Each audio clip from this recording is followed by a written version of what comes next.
त्रिवेणी धाम निकट ही है, शीघ्र चलो।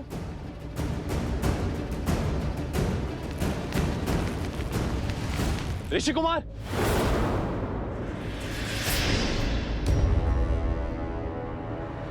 भागो! अरे रुकिए ऋषि कुमार।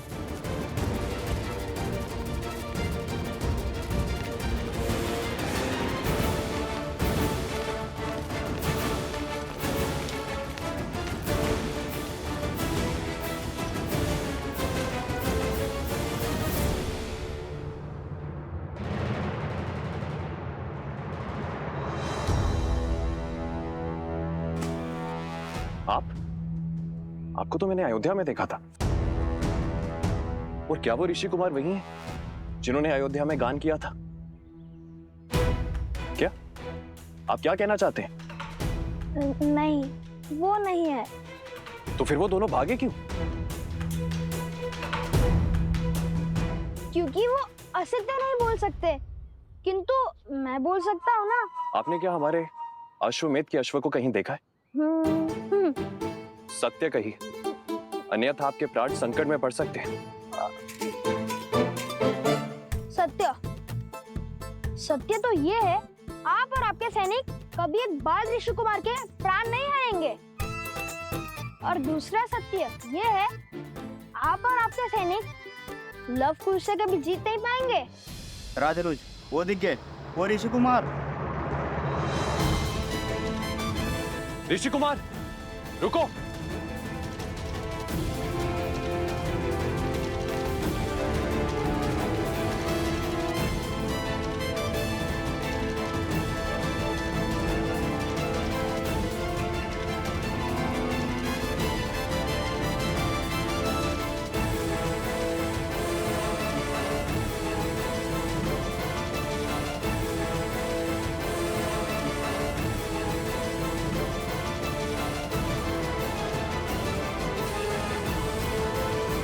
इन्हें यही छोड़ चलते हैं, किंतु रन छोड़ना कारता तो नहीं होगी ना?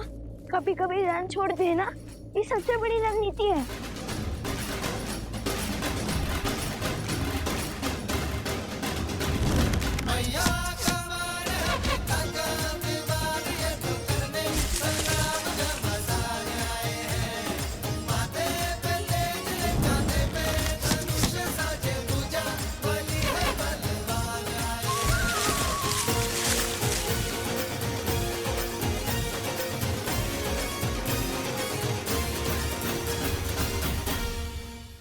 सैनिकों, शीघ्र हटाओ इसे।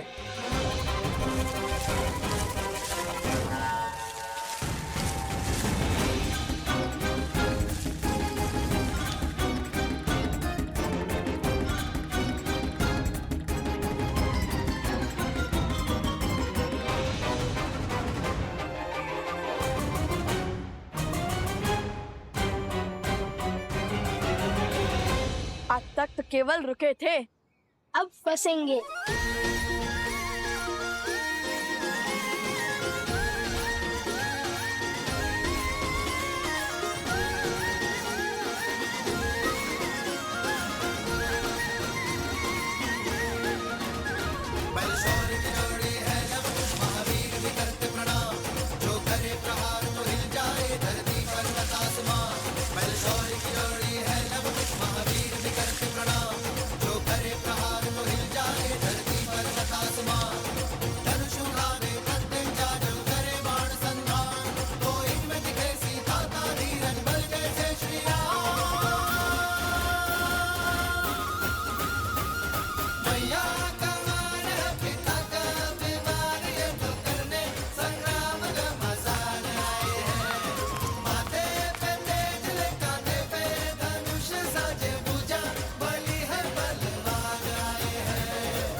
बस अब वो यहाँ फंस जाएंगे, पर हमें अधिक समय मिल जाएगा।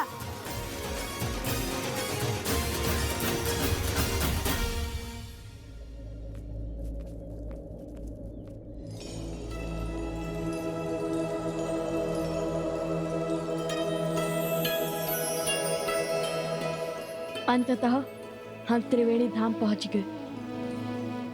वो देखो, तमसा, वो देखो सोना, और वो जो दाहिने ओर से आ रही है वो है सप्तगंडिका, जहाँ तीनों नदियों के मिलने का स्थान है, इसलिए ये त्रिवेणी है। अति सुंदर भैया, क्या रूप है इस त्रिवेणी धाम का।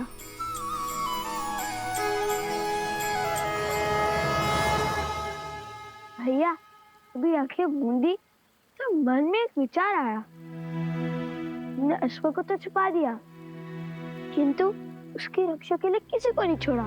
चल हम शीघ्र अति शीघ्र सारे स्वर्ण कमल एकत्रित कर कर चलते हैं, ताकि किसी के वहां आने से पहले हम अश्व तक पहुंच सके।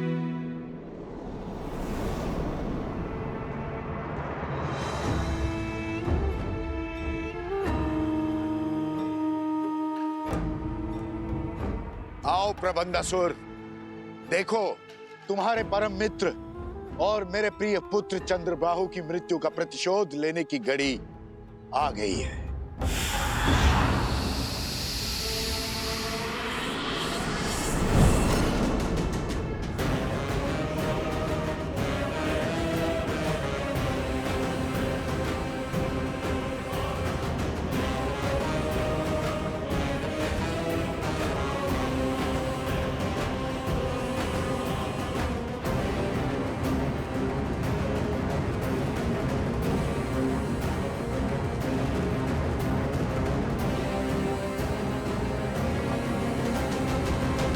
महाराज सहस्त्रमुख रावण की जय।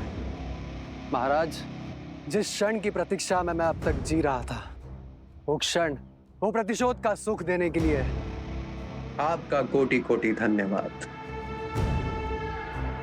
धन्यवाद मुझे नहीं, उन बालकों को दो, वही तो है इस सुअवसर के सूत्रधार।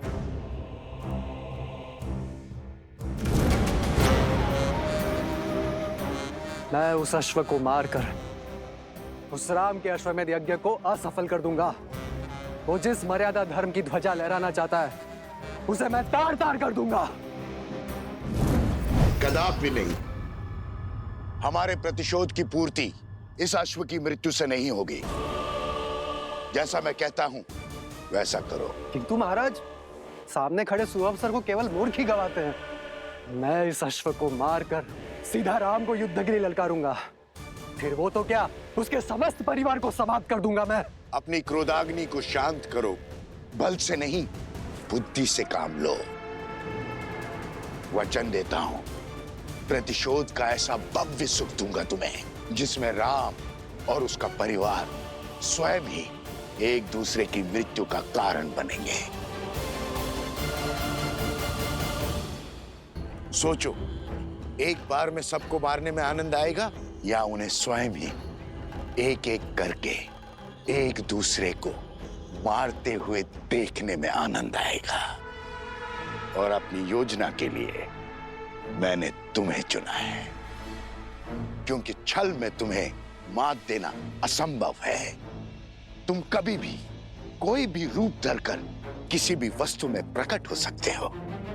मैं चाहता हूं कि तुम यज्ञ के अंत तक इस अश्व के साथ रहो। वो लवकुश बहुत संस्कारी और साहसी है। तुम मेरे साथ मिलकर इस अश्व को इक्ष्वाकु वंश के अंत का साधन बनाओगे। परंतु महाराज, किंतु परंतु यद्यपि कुछ नहीं सुनना है मुझे। जैसा कहता हूं वैसा करते जाओ।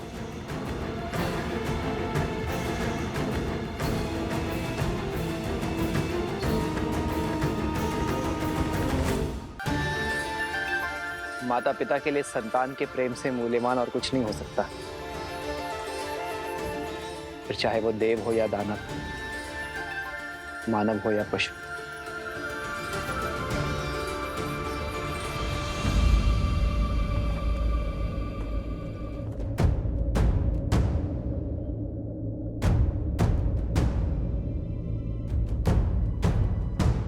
क्या हुआ सेनापति? शत्रुघ्न ने तुम्हें यहाँ क्यों भेजा?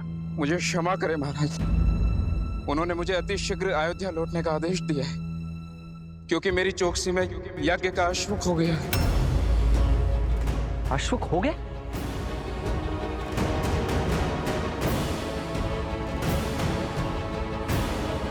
और अब वो स्वयं अशु को खोज रहे हैं। यज्ञ का अभिमंत्रण आसुरी शक्तियों और दुर्घटनाओं से बचाता है, किंतु केवल तब जब देवताओं का आशीर्वाद हमारे साथ हो।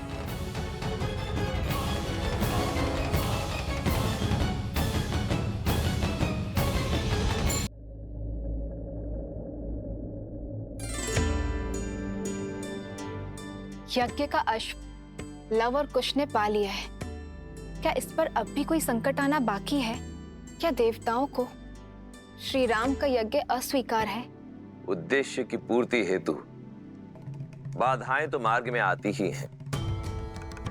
रही बात देवताओं की, तो यज्ञ के विधि विधान, सभी नियम स्वयं पुरातन ऋषियों ने ही निर्धारित किए थे, जिन्हें देवताओं को भी मानना पड़ता है, क्योंकि ये विधि विधान ही तो है जो मानव समाज का आधार है। अर्थात श्री राम के जीवन की पीड़ाएं अभी तक समाप्त नहीं हुई। नहीं प्रिय गणेश, ऐसा नहीं कहते, क्योंकि मेरे आराध्य नारायण ने तो अवतार ही संसार की पीड़ा भोगने के लिए लिया है। मैंने तो केवल एक बार समुद्र मंथन में विषपान किया था, परंतु मेरे आराध्य तो प्रत्येक अवतार में भिन्न भिन्न प्रकार के विष का पान करते हैं। परंतु जैसे मैंने विष के प्रभाव को अपने शरीर में व्याप्त नहीं होने दिया, वैसे ही मेरे आराध्य ने भी विष के प्रभाव को अपने तपोबल, अपने सिद्धांतों को विचलित नहीं करने दिया। केवल एक भिन्नता है महादेव, आपके कंठ में विष रोकने के लिए मैंने अपनी शक्ति का प्रयोग किया था, किंतु यहाँ राघव और सीता के पास तो साग का भी सुख नहीं है।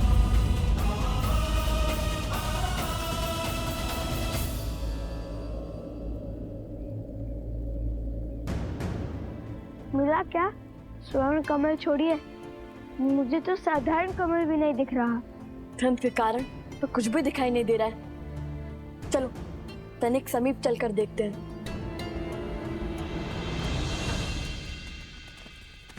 देखो पद चिन्ह।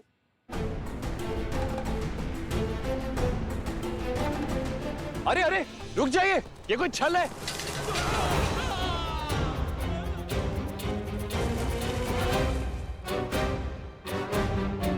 हमें अपने सैनिकों को बचाना होगा।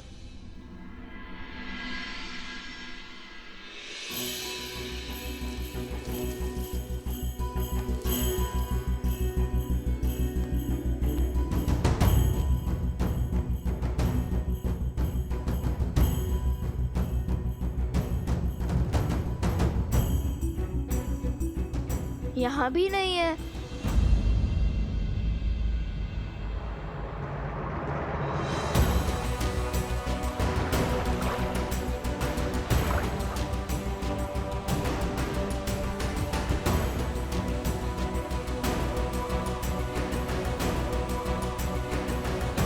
भैया मिल गया, कमल मिल गया भैया।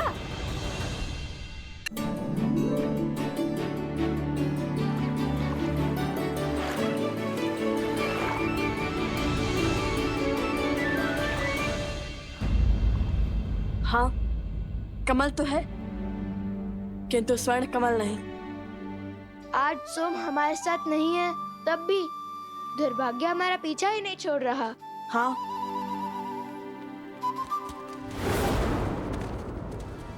लगता है वो लोग समीप आ रहे हैं। ना जाने कहाँ होगा ये स्वर्ण कमल। सावधानी से आगे बढ़ो, अवश्य आगे भी कोई छल हो सकता है।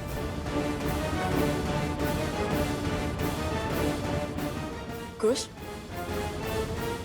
कहीं हम कुछ भूल तो नहीं रहे?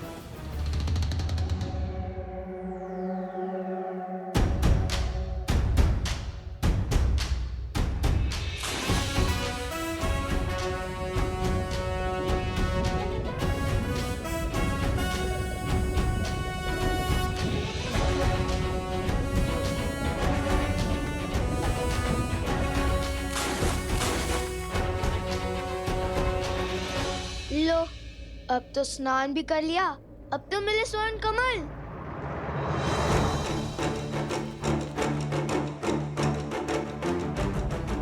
भैया ये आने वाले हैं, चलिए पानी के भीतर छुप जाते हैं। ऐसे कब तक छुपेंगे कुश? और यदि वो भी जल में उतर गए तो? अब ये सोचो कि हम चूक कह रहे हैं। और यदि भगवान वाल्मीकि ने कहा है तो दिव्य स्वर्ण कमल भी तो यही होने चाहिए ना? किसी ने चुरा तो नहीं लिए? अरे कुश, स्वर्ण कमल कोई कैसे चुरा सकता है? उनके रक्षक तो स्वयं यक्षराज कुबेर हैं, कुबेर।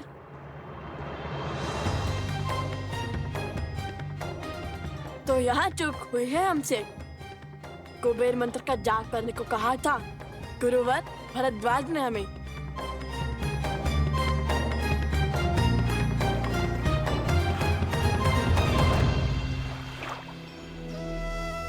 ओम श्रीं ह्रीं क्लीं श्रीं क्लीं विद्येश्वराय नमः।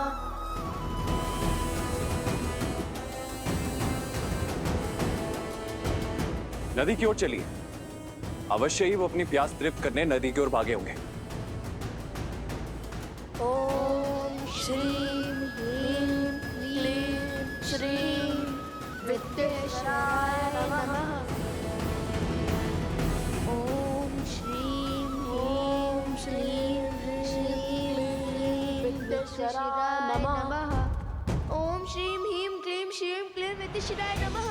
ओम श्रीं ह्रीं क्लीं श्रीं क्लीं विद्येश्वराय नमः। ओम श्रीं ह्रीं क्लीं श्रीं क्लीं विद्येश्वराय नमः। हे तमसा माता, सहायता कीजिए हमारी। हमारी माता भी आप ही की भांति हैं, प्रकृति का अंग। आप जल देवी हैं और हमारी माता वन देवी हैं। बचाइए हमें तमसा माता। विद्येश्वराय नमः। ओम श्रीं ह्रीं क्लीं श्रीं क्लीं विद्येश्वराय नमः। आपके पुत्रों को हमारा आशीर्वाद प्राप्त करने के लिए नदी में स्वयं स्नान करना होगा और आपकी संतानों की सुरक्षा हमारा दायित्व है।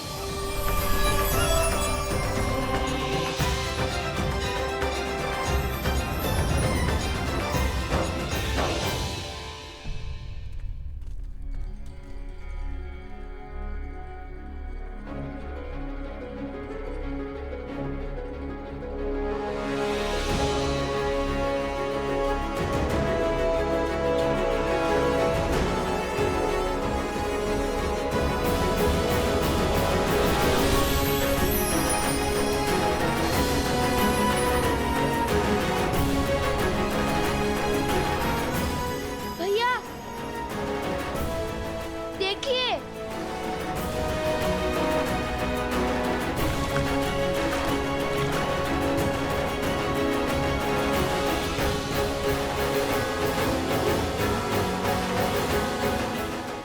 ये तो कुबेर की नगरी अलोकापुरी का द्वार है। यक्षराज कुबेर, उन ऋषि कुमारों ने अयोध्यापति महाराज श्री राम के अश्वमेध यज्ञ के अश्व को रोकने का दुस्साहस किया है। अयोध्या नरेश श्री राम के नाम पर मैं आपसे निवेदन करता हूं कि यह द्वार खोल दीजिए।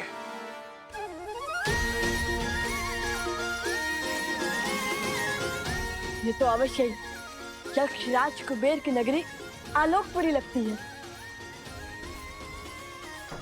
ठीक वैसा ही है ना, जैसा हमारे गुरुवर ने पढ़ाया था। भैया महल का द्वार खुल चुका है, चलो भीतर चलते हैं। यदि कोई मिला तो उनसे स्वर्ण कमल का पता पूछ लेंगे।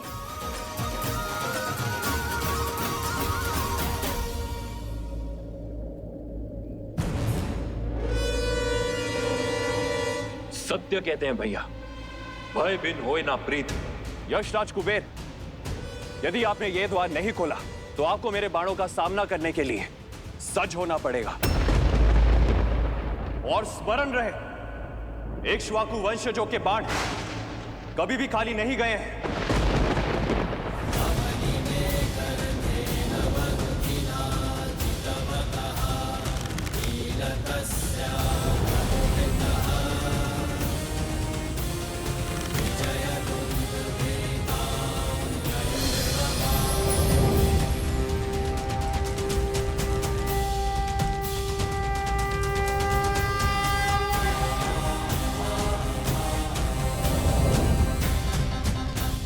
प्रणाम राजानुज शत्रुघ्न। प्रणाम। लेकिन मैं आपका अभिनंदन लेने नहीं, अश्वमेध यज्ञ के अश्व के चोरों को लेने आया हूं। उन ऋषि कुमारों को मुझे सौंप दीजिए कुबेर, जिन्होंने अभी आपके नगर में प्रवेश किया है। क्षमा करें, किंतु उनके साथ मैं विश्वासघात कैसे करूं? आप तो जानते हैं ना वो कौन है। और वो कोई साधारण बालक नहीं है, वो अनमोल रत्न है, केवल मेरे लिए नहीं अपितु समस्त संसार के लिए। सब जानता हूं मैं, जानता हूं कि उन्होंने अश्वमेध यज्ञ के अश्व को चुराकर कहीं तो छुपाया है। उस अश्व को खोजकर ये यज्ञ को पूर्ण करवाना कर्तव्य है मेरा। आप मुझे भीतर जाने दीजिए। आप तो बली है, कृपया मेरा निवेदन स्वीकार करें, हट ना कीजिए। आप शायद भूल रहे हैं यशराज कुबेर, जिसके अश्वमेध के मार्ग में आप बाधा डाल रहे हैं वो वही श्री राम है, जिनके अनेक उपकार हैं आप पर। उन्हीं के कारण संसार रावण जैसे महाराक्षस के प्रकोप से बचा, और आप भी। उन्हीं के कारण आपको आपका पुष्पक विमान पुनः प्राप्त हुआ। उस उपकार का, उस ऋण का ये मूल्य चुकाएंगे आप? अश्वमेध यज्ञ के अश्व के चोरों को बचाकर? ये श्री राम का अपमान भी है और उनका विद्रोह भी, और आपकी कृतज्ञता भी। सब स्मरण है मुझे, कृपया आप मेरी दुविधा समझने का प्रयास तो कीजिए। मैं धर्म संकट में फंस गया हूं, मैं उन बालकों को आपको लौटा नहीं सकता। वे कोई साधारण बालक नहीं है, वो किसी वनदेवी या किसी ऋषि के पुत्र नहीं है। हो सकता है, किंतु धर्म संकट मेरे समक्ष भी है यशराज कुबेर। अनुजराज, धर्म संकट के कारण तो व्यक्ति को अपना धर्म स्पष्ट रूप से दिखाई देता है। यदि इस परिस्थिति में आप आलोकपुरी में प्रवेश करेंगे तो अश्वमेध यज्ञ के नियमानुसार जैसे ही आप भीतर आएंगे तो यह माना जाएगा कि आप आलोकपुरी पर आक्रमण कर रहे हैं। कृपा करें, मेरी विडंबना समझने का प्रयास करें।